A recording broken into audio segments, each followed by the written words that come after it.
I think Americans are so scared of socialism that they've neglected to have a society. And this is the work of generations. My personal experience in Sri Lanka was that when things got really bad in 1983, I was 0 years old. I was about 11 months.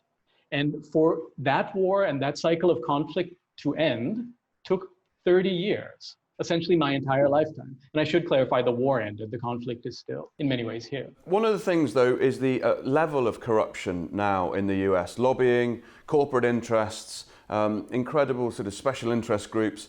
I mean, they've got a hell of a job on their hands to try and dig out, root out all those interests who are pushing politicians and policymakers in certain directions.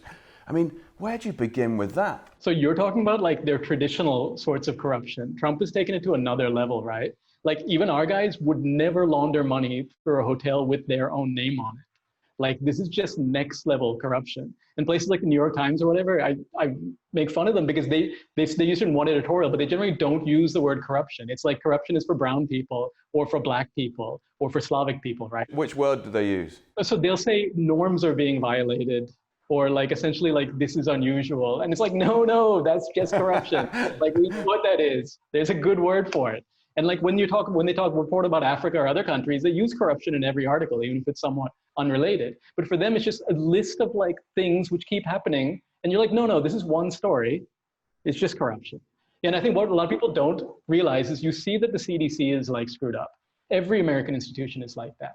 From the State Department to every institution, good people have left. They've been replaced by lackeys. There's been centuries of institutional knowledge that have been lost. So that's going to take a long time to rebuild.